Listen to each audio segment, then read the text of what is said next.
Hey everyone, and welcome to our look at 10 world leaders whose lives were cut short.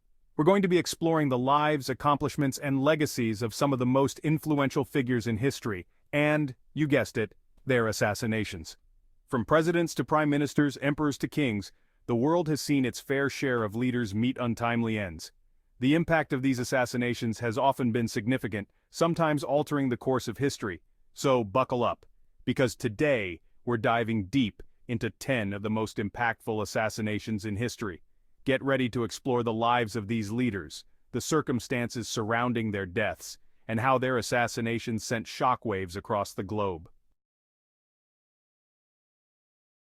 First up, we have Mohandas Karamchand Gandhi, more affectionately known as Mahatma, meaning great soul. Born in 1869, Gandhi became the leading figure in India's fight for independence from British rule. But Gandhi wasn't leading armed revolutionaries. His revolution was one of peace and non-violence. Gandhi believed in satyagraha, a philosophy that translates to truth force, which advocated for non-violent resistance as a means to achieve political and social change.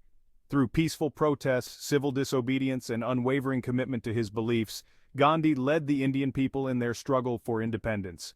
His efforts were met with fierce opposition from the British authorities, leading to his imprisonment on multiple occasions. But even behind bars, Gandhi's message of peace and resistance resonated, turning him into a global icon. However, on January 30, 1948, just a year after India gained its independence, Gandhi was tragically assassinated by Nathuram Godse, a Hindu nationalist who opposed Gandhi's message of peace and reconciliation with Muslims. Gandhi's last words were, "Hey Ram," a reflection of his deep spiritual faith.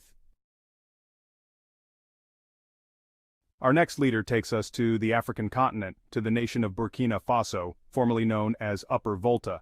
This is the story of Thomas Sankara, a charismatic revolutionary who, in 1983, at the age of 33, became the president of Burkina Faso. Sankara was not your typical president. He was a military officer with a vision for a self-reliant and socially just Burkina Faso. He implemented radical policies aimed at tackling poverty, improving healthcare and education, and empowering women. He renamed the country from Upper Volta to Burkina Faso, meaning land of upright men, symbolizing a break from its colonial past and embracing its African identity. Sankara's revolutionary ideas and actions made him both a hero to his people and a target of external forces threatened by his vision. On October 15, 1987, Sankara's revolution was abruptly cut short. He was assassinated during a coup led by his close friend and comrade, Blaise Compaoré. The coup, widely believed to be backed by foreign powers, ended Sankara's life and plunged Burkina Faso into years of political instability. For our third leader, we travel to the heart of Africa, to the Democratic Republic of Congo. This is the story of Patrice Lumumba, a prominent figure in the Congolese struggle for independence from Belgian colonial rule. Lumumba's powerful speeches and unwavering belief in a free and independent Congo made him a symbol of hope for his people.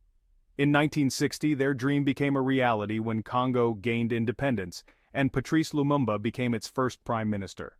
But Lumumba's vision for a truly independent Congo was met with resistance. The country was thrust into a turbulent period marked by political turmoil, secessionist movements, and Cold War interference. Amidst this chaos, Lumumba found himself caught in a web of political intrigue. In a plot orchestrated by both internal and external forces threatened by his pursuit of true independence for Congo, Lumumba was overthrown from his position, arrested, and on January 17, 1961, brutally assassinated. Our journey now takes us to the United States, to the story of one of its most beloved presidents, John F. Kennedy. Elected in 1960, Kennedy, at the age of 43, became the youngest person to assume the presidency. Kennedy's presidency was marked by hope, a spirit of renewal, and a determination to address social inequalities. His famous words, "Ask not what your country can do for you, ask what you can do for your country," inspired a generation to embrace civic engagement. However, Kennedy's time in office was also marked by significant challenges, including the escalating Cold War tensions with the Soviet Union, exemplified by the Cuban Missile Crisis in 1962, which brought the world to the brink of nuclear war. On November 22, 1963, while riding in a motorcade in Dallas, Texas, President Kennedy was fatally shot by Lee Harvey Oswald. The assassination sent shockwaves throughout the United States and the world, leaving a nation in mourning and raising countless questions about the motives and those potentially behind the assassination. Next, we remember a man who dedicated his life to fighting for equality and justice. Martin Luther King Jr., a Baptist minister, emerged as a leader of the American civil rights movement in the 1950s. Inspired by his Christian faith and the teachings of Mahatma Gandhi, King advocated for nonviolent resistance as the path to achieving racial equality in the United States. Through his powerful speeches, peaceful protests, and unwavering commitment to justice, King became a beacon of hope for millions of African Americans facing discrimination and segregation. His "I Have a Dream" speech, delivered during the March on Washington for Jobs and Freedom in 1963, resonated throughout the nation and became a defining moment in the fight for civil rights. Tragically, on April 4, 1968, while standing on the balcony of the Lorraine Motel in Memphis, Tennessee, Martin Luther King Jr. was assassinated by James Earl Ray, a known segregationist. King's assassination marked a devastating loss for the civil rights movement and a nation grappling with deep-seated racial divisions. For our next leader, we go back to the United States during a period of immense turmoil. Abraham Lincoln, the 16th President of the United States, led the nation through its bloodiest conflict, the American Civil War, which raged from 1861 to 1865. Lincoln's presidency was defined by his unwavering commitment to preserving the Union and his determination to abolish slavery. In 1863, amidst the Civil War, Lincoln issued the Emancipation Proclamation, declaring the freedom of slaves in Confederate-held territories. This historic act marked a turning point in the war and in the fight for racial equality in the United States. Lincoln's leadership during the Civil War and his role in ending slavery cemented his legacy as one of the most consequential presidents in American history. However, just days after the Confederate surrender in April 1865, Lincoln's life was cut tragically short. On April 15, 1865, while attending a play at Ford's Theater in Washington, D.C., Lincoln was shot by John Wilkes Booth, a Confederate sympathizer. Our journey now takes us to the Middle East, to the story of Kazem Solmani, a prominent figure in Iranian and Middle Eastern politics and military strategy. Soleimani was a high-ranking military officer who served as the commander of the Quds Force, a branch of Iran's Islamic Revolutionary Guard Corps, which is responsible for extraterritorial military and clandestine operations.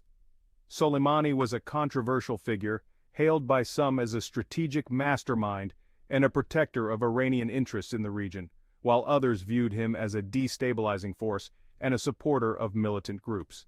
His influence extended beyond Iran's borders, playing a significant role in conflicts in Iraq, Syria, and Yemen. Soleimani's assassination on January 3, 2020, marked a significant escalation of tensions between the United States and Iran. The strike, authorized by then U.S. President Donald Trump, targeted Soleimani's convoy near Baghdad International Airport, killing him and several others, including Abu Mahdi al-Muhandis, the deputy head of Iraq's Popular Mobilization Forces. The assassination sent shockwaves through the region and raised fears of a wider conflict between the United States and Iran. It also sparked debates about the legality and potential consequences of targeted killings of high-ranking officials. Our next leader takes us to the heart of the Israeli-Palestinian conflict, to the story of Yitzhak Rabin, a military leader and politician who played a pivotal role in shaping Israel's history. Rabin served as the chief of staff of the Israel Defense Forces during the Six-Day War in 1967, a conflict that significantly altered the geopolitical landscape of the Middle East. Following his military career, Rabin transitioned into politics, serving as Prime Minister of Israel from 1974 to 1977, and again from 1992, until his assassination in 1995. Rabin's second term as Prime Minister was marked by his commitment to seeking peace with Israel's neighbors.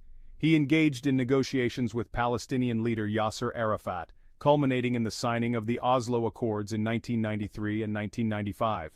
These historic agreements aimed to resolve the Israeli-Palestinian conflict through a two-state solution, with Israel and an independent Palestinian state coexisting peacefully. However, Rabin's pursuit of peace was met with fierce opposition from some within Israel who opposed concessions to the Palestinians. On November 4, 1995, during a peace rally in Tel Aviv, Rabin was assassinated by Yigal Amir, an Israeli ultra-nationalist who opposed the Oslo Accords. Our journey now takes us back to the early 20th century, to an event that would have far-reaching consequences, setting the stage for one of the deadliest conflicts in human history, World War I. Archduke Franz Ferdinand was the heir presumptive to the Austro-Hungarian throne, a position of immense power and influence in the years leading up to World War I. On June 28, 1914, Archduke Franz Ferdinand and his wife Sophie were on an official visit to Sarajevo, the capital of Bosnia and Herzegovina, then a province of Austria-Hungary. The visit was intended to be a show of force and unity, but it quickly turned into a tragedy.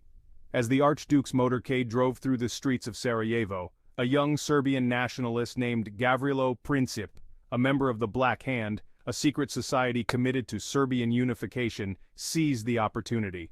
Princip fired 2 shots, fatally wounding the Archduke and his wife. The assassination of Archduke Franz Ferdinand sent shockwaves through Europe, setting in motion a chain of events that would plunge the continent, and eventually the world, into war. Austria-Hungary, backed by Germany, issued an ultimatum to Serbia, demanding satisfaction for the assassination. Our final leader on this list takes us back to the African continent, to the nation of Libya, and the story of Muamar Gaddafi, a figure who ruled Libya with an iron fist for over 4 decades.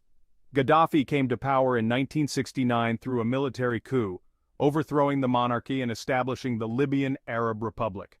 Gaddafi's rule was marked by both admiration and condemnation. He implemented social welfare programs, improved literacy rates, and invested in infrastructure projects, earning him praise from some segments of Libyan society. However, Gaddafi's rule was also characterized by authoritarianism, human rights abuses, and support for international terrorism, making him a pariah on the world stage. In 2011, amidst a wave of popular uprisings across the Arab world, protests erupted in Libya, challenging Gaddafi's decades-long rule. The protests quickly escalated into a full-blown civil war, with rebel forces, backed by NATO airstrikes, fighting to oust Gaddafi from power. On October 20, 2011, after months in hiding, Gaddafi was captured and killed by rebel forces in his hometown of Sirte. Thank you for watching our countdown of the top 10 assassinated world leaders. From Gandhi's message of peace to the turmoil in the Congo and the fight for civil rights, these leaders and their assassins left an indelible mark on history. Their stories remind us of the fragility of peace, the complexities of leadership, and the ever-present potential for violence to disrupt even the most well-laid plans. If you found this video informative, please like, share, and subscribe for more historical insights.